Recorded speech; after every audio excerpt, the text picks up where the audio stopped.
Posiblemente el día de hoy terminemos el módulo número 2.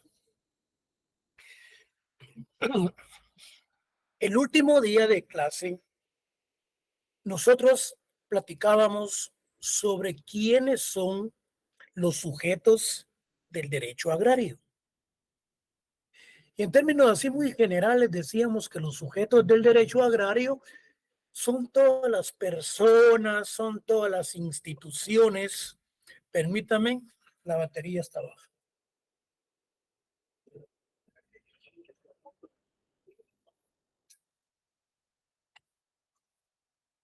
Ahí estamos. Decíamos que los sujetos del derecho agrario son todas las personas, son todos los las instituciones, eh, lo que son las cooperativas, los bancos, siempre y cuando se dediquen a la actividad agraria. Porque un sujeto del derecho agrario no solamente es el campesino. Un sujeto del derecho agrario no solamente es el campesino rico, el pobre, el mediano o los latifundistas o los terratenientes. Entonces decimos que los sujetos del derecho agrario son todas las personas e instituciones, tanto jurídicas como individuales, que se dedican a la actividad agraria. Y dentro de ellos mencionábamos a lo que es el campesino en general. Mencionamos al campesino pobre. Mencionamos al campesino medio.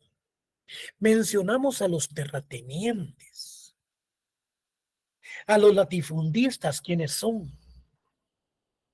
Y en esa orden, bueno, nos toca hoy ver lo que son los terratenientes semifeudales. Aquí nos quedamos en el último día de clase.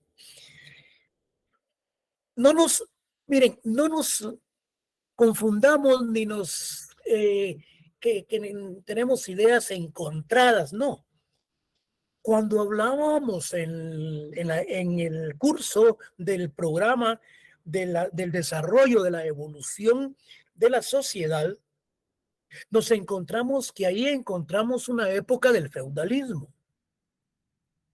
Y el feudalismo tiene sus sujetos, que son los señores feudales, los terratenientes, y tenemos también lo que son los siervos de la gleba, o sea, pues los trabajadores del campo. Aquí ya en el sistema capitalista, vean, tenemos residuos de los sistemas feudales. Es decir, que los terratenientes, las latifundistas actuales, ellos arrendan sus parcelas para 1, 2 o 5 años y hasta reciben el dinero anticipadamente. Yo recuerdo que en una de las clases hablábamos cuando los pagos se daban anticipadamente, cómo se llamaba esa institución. Entonces, estos semifeudales, ¿qué significa? Que son las personas que arrendan y estos también continúan semi arrendando. Entonces, estos semifeudales tienen tierra que generalmente no cultivan en forma directa. Lo que yo les mencionaba, que ellos no la trabajan, sino que la arrendan. O bien la entregan en arrendamiento a campesinos pobres, cobrándoles elevados precios por el alquiler, pagando con su trabajo o en especie del mismo. Tal es el caso del mozo colono. El mozo colono, este arrenda. ¿A quién? Al arrendatario. Este mozo colono prácticamente conforma parte de un sistema semifeudal. Este terrateniente, entonces, fíjense ustedes, reside en la capital o en el extranjero por largos periodos y es poco. En forma personal se dedique a trabajar sus tierras. Su producción la destina al mercado exterior sin reinvertir en la agricultura las utilidades que ha recibido, sino que las deposita en instituciones bancarias en el extranjero, en el semifeudal. Emplea mano de obra asalariada, pero en las más viles condiciones de explotación. Quiere decir que a los mozos colonos, en las épocas de cosecha, de la zafra, en la época del corte de café, se contratan a los mozos colonos, o bien ellos arrendan, en donde tienen que pagar grandes cantidades de dinero por los arrendamientos. Ahora bien, ¿quiénes son los jornaleros? Estos jornaleros es una capa social de la clase campesina. Como fuente de recursos monetarios, desempeñan periódica y temporalmente actividades en las explotaciones agrícolas del país. Estos jornaleros trabajan en fincas cafetaleras, algodoneras y otras que se desempeñan en forma de jornadas. Jornaleros viene de la palabra de jornadas, un día de trabajo, por ejemplo. Entonces, el, no lo confundamos con el mozo colono. Fíjate, aquí hay algo muy importante. Los términos de mozo, peón, trabajador, cuadrillero, son sinónimos. Así los designan los empresarios agrícolas que los contratan. Ellos les tienen el nombre de mozo, peón, trabajador o cuadrillero, les son sinónimos, que son los nombres que los empresarios agrícolas les dan a ellos cuando les contratan. El mozo colono, entonces, es aquel productor directo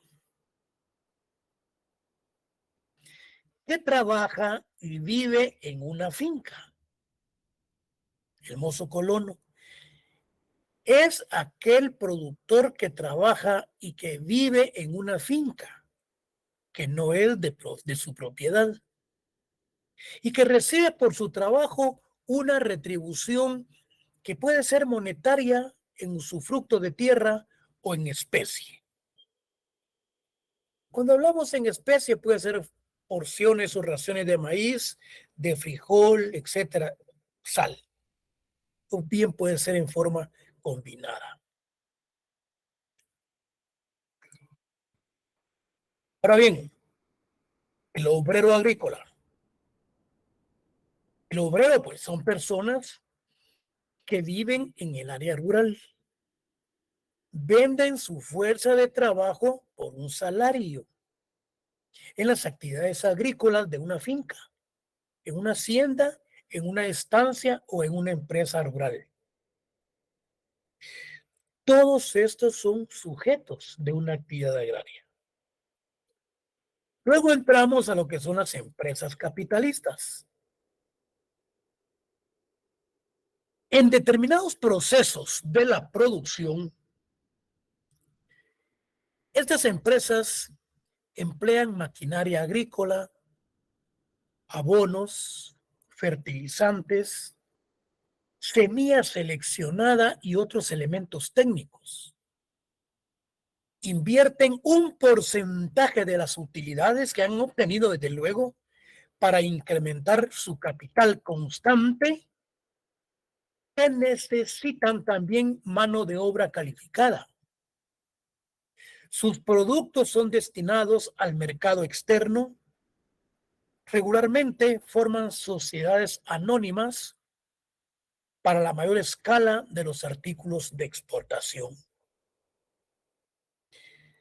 Cada una de estas instituciones jóvenes tienen, tienen su parte en donde las hacen diferentes de las otras.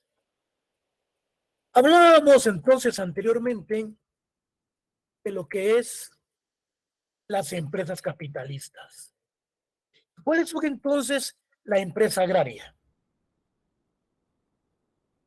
Entonces, hay cierta diferencia.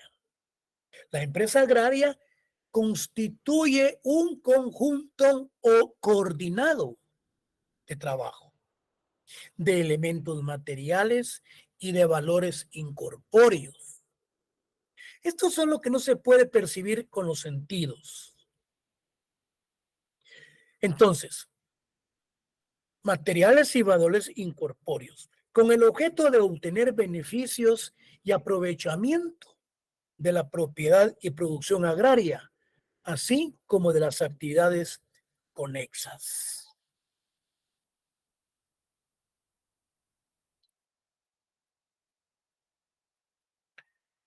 Entonces, la empresa agraria tiene como elemento fundamental que se coordina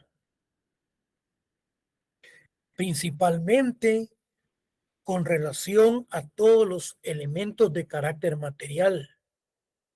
Esta empresa obtiene beneficios, desde luego, de todas las actividades de las que ellas son partícipes. Bueno, esto es muy importante, esta empresa campesina asociativa, porque esta empresa campesina asociativa, hay unas que se conformaron en la máquina en Mazatenango, Suchitepeques, y es la formada por campesinos beneficiados del proceso de transformación agraria. Se les pregunta qué es la institución formada con campesinos, los cuales fueron beneficiados del proceso de la transformación agraria. O sea, cuando la transformación agraria suplió a lo que es el decreto 900. Bajo una gestión común para explotar directa y personalmente la tierra en forma eficiente y racional, aportando su trabajo a la industria, a servicios u otros bienes, con el fin de mejorar los sistemas de producción en el campo, satisfacer sus propias necesidades, comercializar, transformar o industrializar sus productos, distribuyendo en forma proporcionada sus aportes las utilidades o pérdidas que resulten en cada ejercicio contable.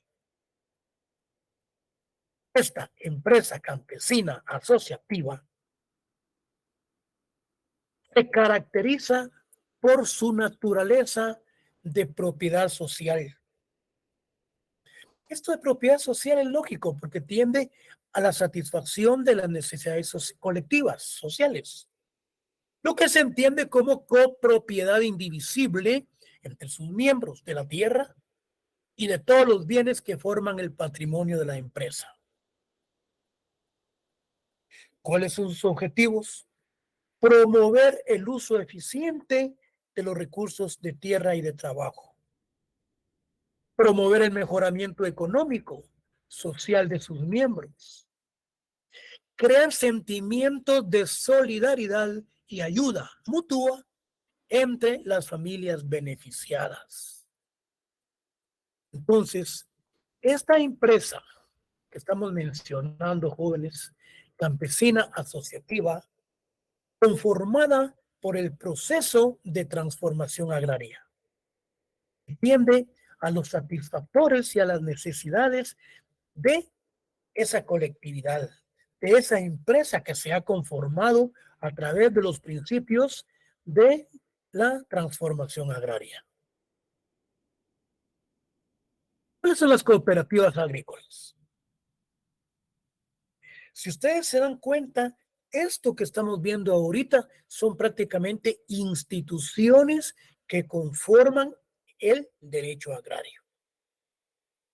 Bueno, tenemos entonces también las cooperativas agrícolas, independientemente de las empresas campesinas asociativas, de las empresas capitalistas. Estas empresas o estas cooperativas agrícolas, son organizadas por productores agropecuarios. Recuerden ustedes el término de cooperativa. ¿Cuál es el objetivo de una cooperativa? Es abaratar sus costes y tener una mejor inserción en el mercado, así como comprar insumos, compartir la asistencia técnica y profesional, comercializar la producción en conjunto, aumentando el volumen y el mejoramiento del precio, iniciando proceso de transformación de la producción primaria. Es una de las instituciones conformadas como sujetos del derecho agrario, que tiende a abaratar los productos de insumos, que tiende a dar créditos, a dar asistencia técnica a todos sus asociados, con el fin de obtener beneficios. Jóvenes, nos estamos refiriendo a las cooperativas agrícolas. Ahora hablamos de las sociedades agrícolas. Las sociedades agrícolas son las asociaciones formadas por agricultores. Fíjense bien, sociedades agrícolas formadas por agricultores y productores agropecuarios que utilizan el sistema cooperativo con el propósito de rendir un servicio que pueda beneficiarlos a ellos, a sus tierras, cultivos, animales o bien para la comunidad en que conviven, las sociedades agrícolas. Luego tenemos las cooperativas de producción. Las cooperativas de producción agrícola. Los socios trabajan para hacer producir la tierra, ya sea producción agrícola, ya sea ganadera o ambas, pecuaria. El servicio puede incluir el mercadeo conjunto de la producción. Aquí esto es más amplio cuando hablamos de las cooperativas de producción agrícola. ¿Y cuáles son las cooperativas de colonización agrícola o de colonización agraria? Cooperativas de colonización agraria, formadas por individuos y familias con el objeto de adquirir como grupo tierras baldías, propiedad del Estado, y luego se dedican a explotarlas. Entonces, las cooperativas de colonización agraria, hablamos del término de colonización, son los individuos jóvenes que adquieren tierras del Estado y tierras baldías o tierras, pues, unas que no están en uso, para dedicarlas a la explotación. El producto pecuario de estas cooperativas de colonización agraria pueden pertenecer a la cooperativa para disponer en conjunto o puede pertenecer al socio individualmente. Y tenemos las cooperativas de crédito.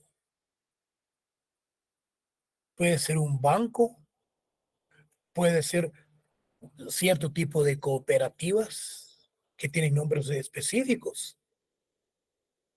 pero en especial pueden ser cooperativas de crédito eminentemente agrario.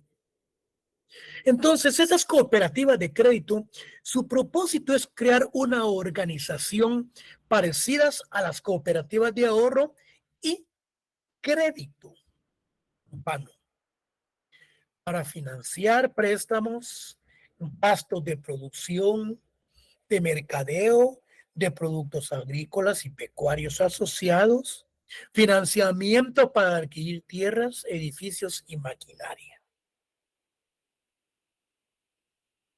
Todos estos sujetos que se dedican a la actividad agrícola jóvenes tienen mucha relación. Es lógico, lo que cambia es el nombre de cada uno de esos institutos. Aquí tenemos las cooperativas de abasto agrícolas. ¿Cuáles son los abastos? Bueno, funciona como cooperativa de consumo. Los productos que adquiere la cooperativa para vender a los socios son artículos necesarios para la producción, tales como semillas, áperos, instrumentos de labranza, abonos, insecticidas, etcétera.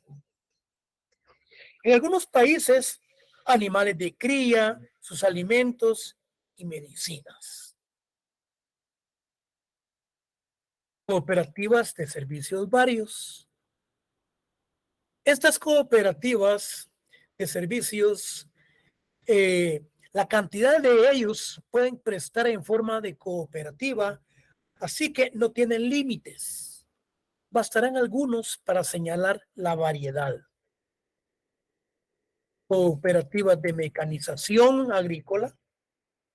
Los socios adquieren conjuntamente maquinaria técnica actualizada, utilizándola en sus propias fincas, pagando desde luego por el servicio, cuando éstas se pueden arrendar. Algo muy importante. Las cooperativas de mejoramiento de animales, de crías. El grupo adquiere servicios, contrata técnicos para el mejoramiento, asistencia veterinaria y otras técnicas necesarias de inseminaciones artificiales. Cooperativas de mejoramiento de crías. Se refiere a la institución que se hacen contrataciones a profesionales, a técnicos que se refieren específicamente para inseminar para las inseminaciones artificiales, para el mejoramiento de las crías. Entonces, no tenemos por qué perdernos en el día del examen. Yo les estoy hablando del mejoramiento de crías de una cooperativa. ¿En qué caso se refiere? Específicamente cuando hay inseminaciones artificiales para el mejoramiento de los animales. Cooperativas agrícolas industriales. A veces el énfasis del servicio prestado por una cooperativa descansa en la elaboración industrial de un producto agrícola que la sociedad quiere socios y no socios. Cooperativas agrícolas industriales. A veces el énfasis del servicio prestado por una cooperativa descansa en la elaboración industrial de un producto agrícola que la sociedad adquiere de socios y no socios.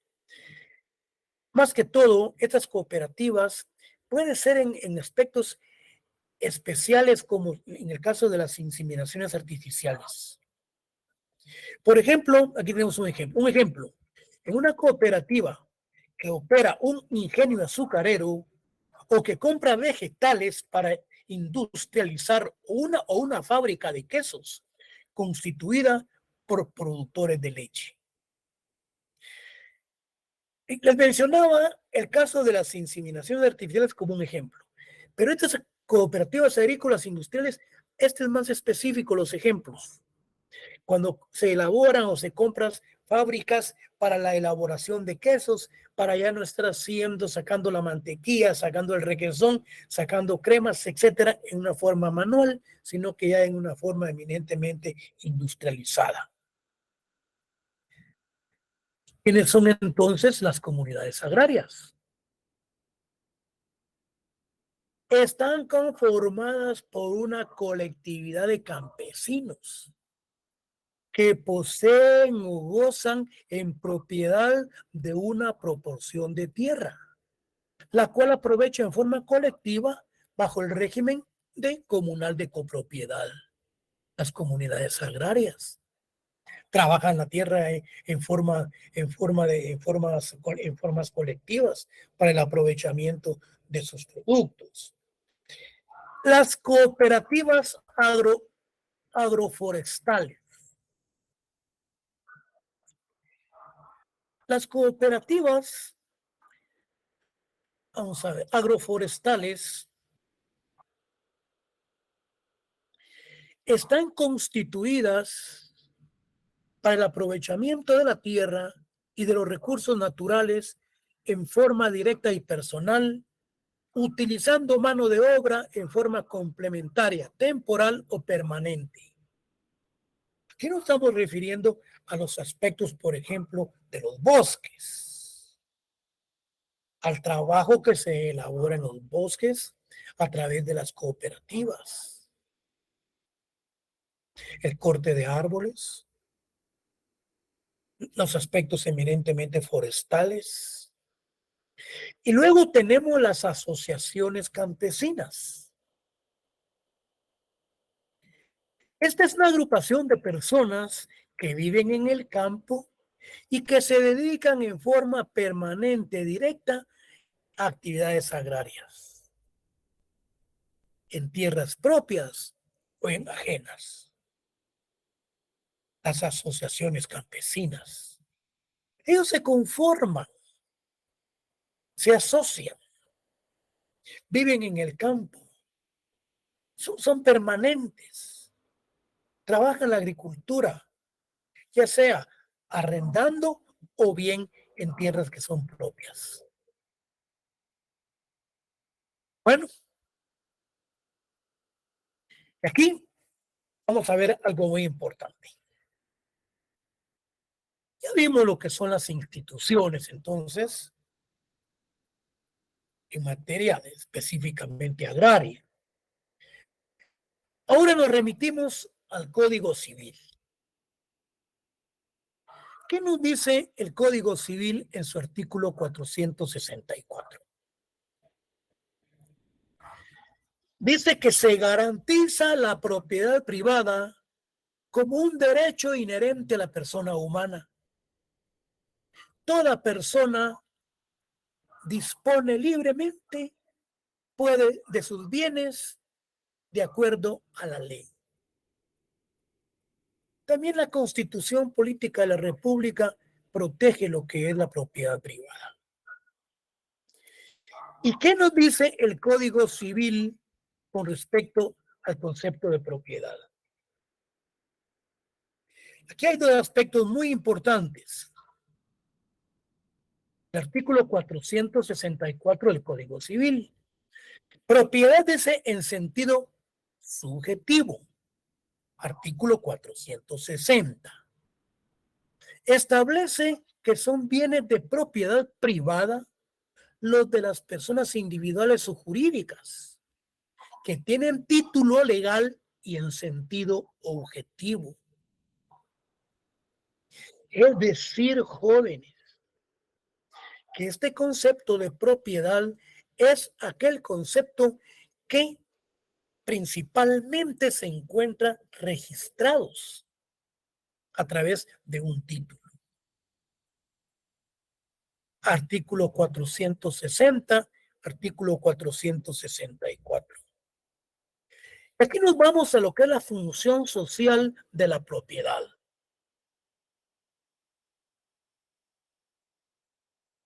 Cuando hablamos de función social, jóvenes, ubiquémonos en la búsqueda del bien colectivo, independientemente o separadamente del bien personal. Función social de la propiedad. La idea de función social de la propiedad procede de la doctrina social de la Iglesia Católica. Bueno, yo veo algo muy importante, la función de la propiedad. ¿Dónde procede esa conceptualización? ¿En qué doctrina? De la Iglesia Católica.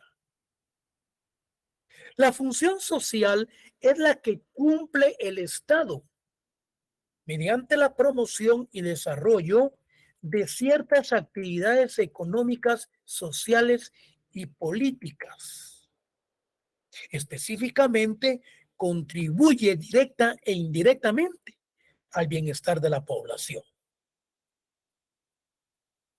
Muestra de esta actividad social es que la propiedad puede, muestra de esta actividad es que la propiedad puede ser expropiada por razones de utilidad colectiva, beneficio social o interés público.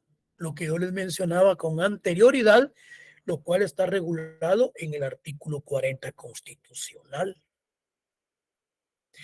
En efecto, pero falta con respecto a esta expropiación. El Estado también regula la indemnización que se debe de dar a la persona que se le ha expropiado, porque no se le está, diríamos, realizándole daños de carácter eminentemente material, porque el Estado está resarciéndole. El Estado le está reconociendo económicamente el valor de la propiedad, la que ha servido para servicio social. Eso es lo interesante de la ley. Hubo un terremoto, se cayó el puente, no hay por dónde iniciar una nueva carretera. Tiene que iniciarse un procedimiento entonces de expropiación. ¿De quién? De la persona que tiene un terreno en donde da la facilitación, donde se puede salir a la otra parte, donde finaliza el daño. Pero a través del diálogo y de consenso se expropia como institución, pero se le reconoce, se le indemniza constitucionalmente. Sigamos. Limitaciones de la propiedad. El derecho de propiedad, mire, por eso, no es absoluto, tampoco es exclusivo ni perpetuo, por lo mismo que hemos hablado anteriormente.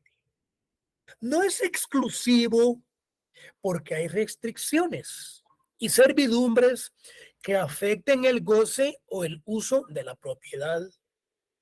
Vean qué interesante. Y no es perpetuo porque puede extinguirse mediante la expropiación. Vean qué interesante esto. No es exclusiva la propiedad porque hay restricciones y servidumbres que afecten el goce o el uso de la propiedad. Y no es definitiva, no es perpetua, porque puede extinguirse mediante la expropiación. ¿Qué es la posesión agraria entonces, jóvenes?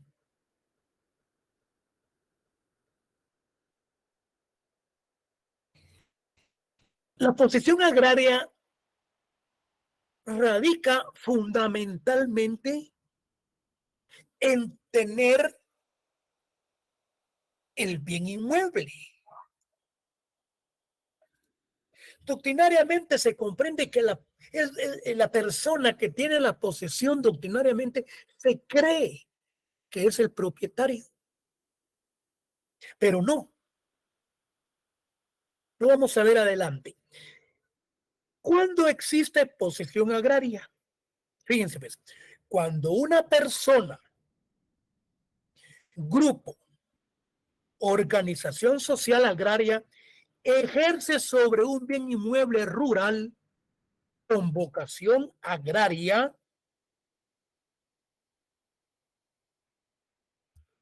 con vocación agraria, todas o algunas de las facultades inherentes a la propiedad agraria. ¿Qué significa esto? Que un terrateniente, que una persona propietaria está trabajando su agricultura, pero a la par hay otra persona que también está trabajando la agricultura y no es propietaria. Pero por el hecho de que tenga la posesión, se supone que llena las mismas cualidades de la persona que es titular o que es propietario de esa parcela agraria o de esa propiedad. Entonces, la posesión agraria, lo que yo les mencionaba, presume la propiedad agraria, mientras no se pruebe lo contrario. La posesión agraria, entendida como el ejercicio, la posesión agraria es entendida como el ejercicio útil del predio. Es de vital importancia que cumpla una función social y puede ser ejercida aún por intermedio de otra persona como lo es el arrendatario. Lo que les expliqué con anterioridad. Aquí hay algo muy importante. Lo vamos a, lo vamos a platicar. Hay algo muy importante que lo vamos a platicar. Miren pues,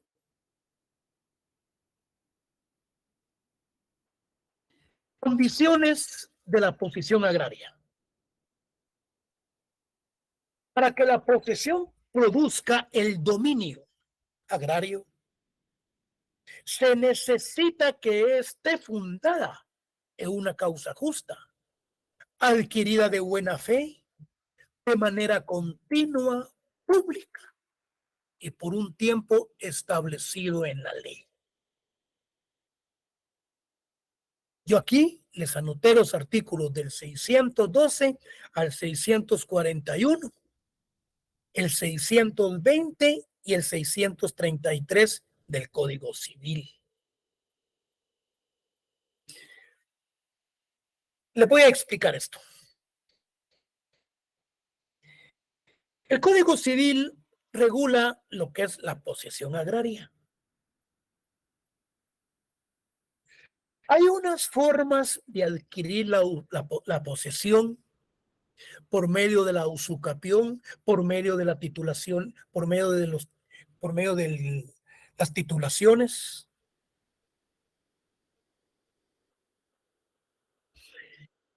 Pero en las titulaciones, jóvenes,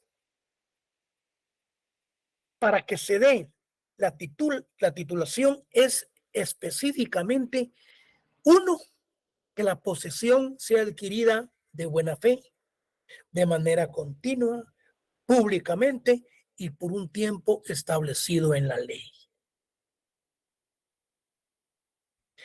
Ese tiempo, fíjense bien, para que se dé la titulación supletoria, que es la conceptualización. La titulación supletoria es como la usucapión, que son una de las formas de adquirir la propiedad. La titulación supletoria se adquiere por el tiempo. Tiene que darse los elementos, el tiempo, buena fe, que exista pruebas, por ejemplo, de un contexto social en donde la persona ha vivido, que ese lapso sea continuo. La ley regula, no importa si yo tengo la propiedad durante 8, 9 o 10 años, 7 años, pero mis hijos continuaron en la posesión. Pero ese bien de la posesión nunca se pudo establecer que haya tenido título de propiedad. Por lo tanto, se le inicia el trámite de la titulación supletoria para poder adquirir esa posesión. ¿Y cuál es el plazo establecido en la ley para la titulación supletoria? Es el plazo de 10 años. Entonces, las condiciones de la posesión. No les voy a leer todos los artículos porque entonces pasamos aquí toda la tarde. Esas las leen ustedes. Condición de la posesión. Para que la posesión produzca el dominio agrario, se necesita que esté fundada en una causa justa, adquirida de buena fe, de manera continua, pública y por un tiempo establecido en la ley. Este artículo no menciona el tiempo que se debe de tener la posesión, sino que nos remite al 633. Porque este 633, aquí tengo la ley, tengo el código, nos dice, artículo 633, vamos a ver si lo leo, permítanme un segundo, artículo 633,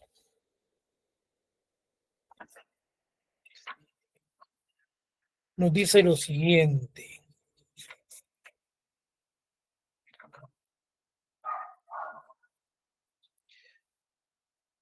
Dice, posesión de bienes inmuebles, titulación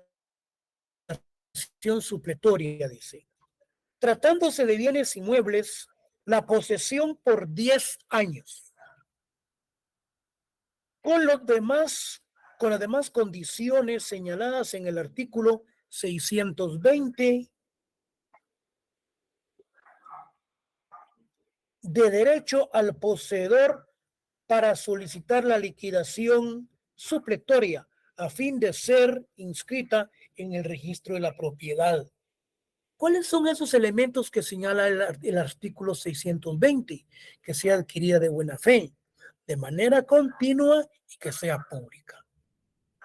Entonces, para que se establezca la posesión de un bien inmueble, es necesario que haya buena fe de manera continua y pública.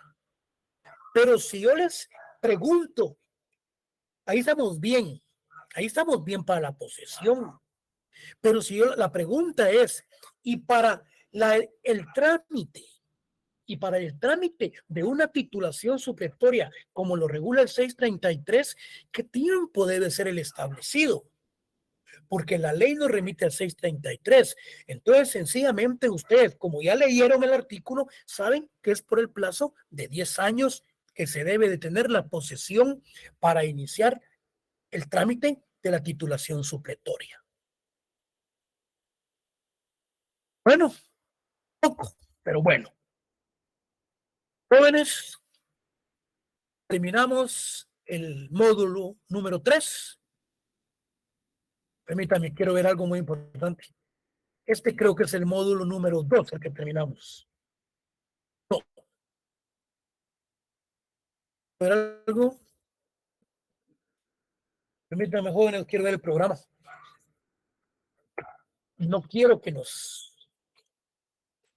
Menos mal que lo tengo en la mano. Módulo 3. La relación jurídica agraria.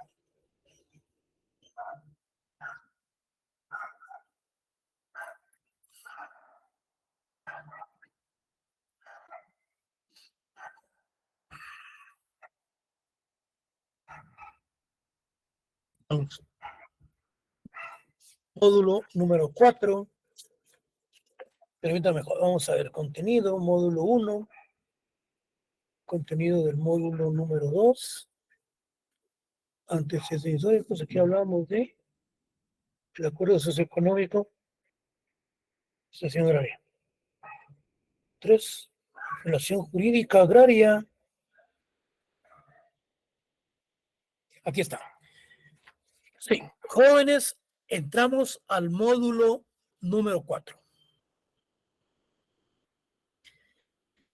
Es posible que para este examen, el segundo examen, va a entrar el módulo número 2, 3 y 4. Dejamos el 5 y el 6 para el examen final. El módulo, esta sería la clase, creo que la número 12 o 13. Miren pues. Esto lo vamos a dejar para el otro día de clase, cuando hablamos del fuero agrario. Cuando hablamos de la legislación agraria vigente en Guatemala, ¿qué nos dice la Constitución política con respecto a los bienes? ¿Qué nos habla el convenio 169 de la Organización Internacional del Trabajo sobre Pueblos Indígenas y Tribales? La ley de transformación agraria, pues le vamos a dar una subpincelada porque ya la vimos. Si nos da tiempo, le entramos a ver lo que es la ley de expropiación. Vamos a seguir, porque continúa el módulo 4. Ya propiamente dicha, estudiando la institución de la expropiación. Vamos a ver lo que es la ley forestal. Vamos a ver la ley de los parcelamientos urbanos. Vamos a ver la ley de titulación supletoria. La ley de áreas protegidas. Zonas de desarrollo agrario. Vamos a ver Fontierra, Contierra, Protierra. La dirección de la Secretaría de Asuntos Agrarios. Vamos a ver lo que es el proceso agrario, su definición, el contenido del derecho procesal agrario, los principios del derecho procesal agrario. Entonces, ¿qué entendemos por fuero?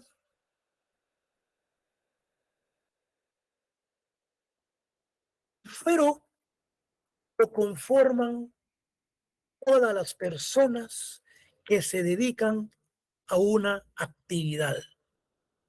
Yo no diría específicamente agraria, pero como es lo que nosotros estamos estudiando, el fuero lo constituyen los catedráticos que imparten la materia de Derecho Agrario y Ambiental en la Universidad de San Carlos, en la Facultad de Ciencias Jurídicas y Sociales.